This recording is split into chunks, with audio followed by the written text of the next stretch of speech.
ঠাকুরগাঁও থেকে এই মুহূর্তে সরাসরি যুক্ত হচ্ছেন সহকর্মী জাকির হোসাইন। জাকির, আশা করি আপনি আমাকে শুনতে পাচ্ছেন। জাকির, যেমনটি আমরা দেখছিলাম যে জেলা জামায়াতের আমিরের টাকা সহ আটক হওয়ার যে একটি বিষয় হলো এবং তিনি বলছেন যে জামায়াতের যে সেক্রেটারি তিনি এই বিষয়টি ভিন্ন খাতে নেওয়ার চেষ্টা করছেন। তো সব কিছু মিলিয়ে এই নিয়ে স্থানীয় জামায়াতের যে নেতারা আছেন তারা বিষয়টিকে কিভাবে দেখছেন, আপনার জানা আছে যেটা, সেটা আমাদের একটু জানাবেন।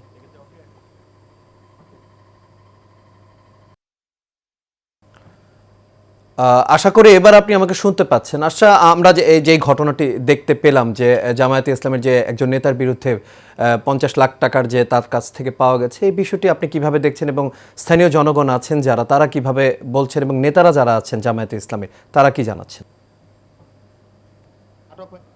50 লক্ষ টাকা নিয়ে শহীদপুর বিমানবন্দরে এই এই আগামী 12ই ফেব্রুয়ারি জাতীয় সংসদ নির্বাচন, ভোটের আগের দিন বিপুল পরিমাণ টাকা সহ জেলা জামাতের এই শীর্ষ নেতার গ্রেপ্তারে ঠাকুরগাঁও সাধারণ মানুষের জনমনে বিরূপ প্রতিক্রিয়া সৃষ্টি হয়েছে আর চাঞ্চল্যের সৃষ্টি হয়েছে ঠাকুরগাঁও জেলাবাসীর মধ্যে।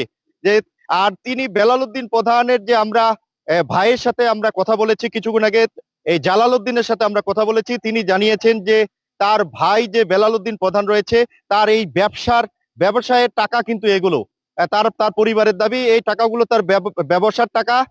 আর এই বেলাল উদ্দিনের প্রধানের যে গ্রামের বাড়ি, সেখানে আমরা গিয়ে যেটি জানতে পেরেছি যে তিনি একজন ভালো মানুষ, তার তার সবাই তার একটা ভালো মানুষ বলে কিন্তু সবাই তাকে চিনেন এবং কি তাকে সবাই সবাই কিন্তু তাকে ভালো মানুষ হিসেবে চেনেন এবং কি তার বাড়ি পীরগঞ্জ উপজেলার 7 নং হাজিপুর ইউনিয়নের ভ্যাবরা গ্রামে। তার বাবার নাম দবিরুল ইসলাম। আর আমরা কিছুক্ষণ আগে কথা বলেছি নীলফামারী পুলিশ সুপার শেখ জাহিদুল ইসলামের সাথে, তিনি আমাদের জানিয়েছেন যে সকাল 11টার দিকে সে ব্যাগ ভর্তি টাকা নিয়ে আসার সময় তাকে নাকি আটক করা হয়েছে। জি, আর এ ছিল ঠাকুরগাঁও থেকে বর্তমানে এখন পর্যন্ত কিন্তু জেলা জামায়াতের আমিরের যারা গ্রেপ্তার আটক হওয়ার বিষয়ে কিন্তু যে তাদের দল থেকে কোনো প্রকার বিবৃতি বা কোনো কেউ কিন্তু কথা বলতে এখন পর্যন্ত কথা বলেনি। আমরা যদি জানতে পারি আবার আপনাদের জানাতে পারবো যে এই ঠাকুরগাঁও জেলা আমির বেলাল উদ্দিন প্রধানের গ্রেপ্তার হওয়ার বিষয়ে আমরা আপনাদের আবার জানাতে পারবো। এই ছিল ঠাকুরগাঁও থেকে সর্বশেষ অবস্থা।